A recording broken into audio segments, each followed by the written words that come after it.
Для мене велика гордість те, що мій взвод 3 доби утримував оборону на асфальтобетонному заводі в Бахмуті. Це було з 5 по 8 жовтня цього року. Це були дуже запеклі бої. Нас штурмували втричі більшою кількістю особового складу. Це були близькі стрілецькі бої. І до того ж ніхто жарту не відміняв. Москалі змогли пройти 1/4 тої території, яку ми займали. Їх зупинили хлопці. Один з моїх бійців взагалі героїчно відстоював наші позиції. Він був з кулевим пораненням. І з вечора, десь з 8 години вечора і до 9 години ранку він відстрілювався з кулеметом і з автоматом. Тобто це було фантастичне щось. Тобто людина, незважаючи на поранення, в нього там осколкове, польове було, він просто тримав оборону, дуже ще й зміг вкрасти рацію у москаля, забрати і передати мені на КП. Тобто це взагалі герой з великої букви. Ну і, власне, ж, цю частину москалі зайняли, і ми ж почали надавати вогневу підтримку. Надавали вогневу підтримку з закритої позиції, яка знаходилася нижче рівнем.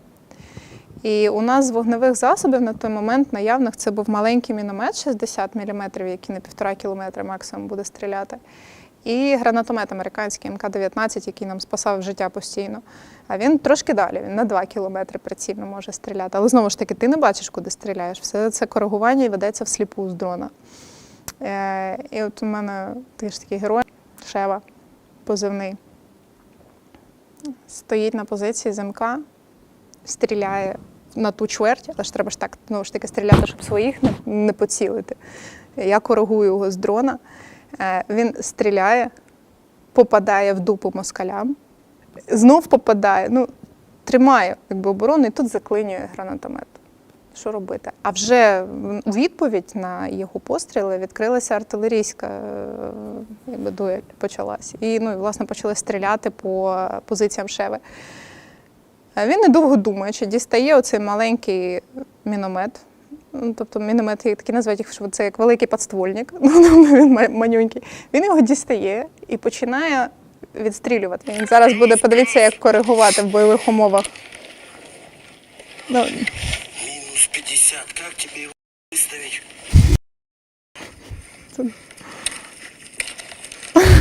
Просто землею, куском землі підкидав.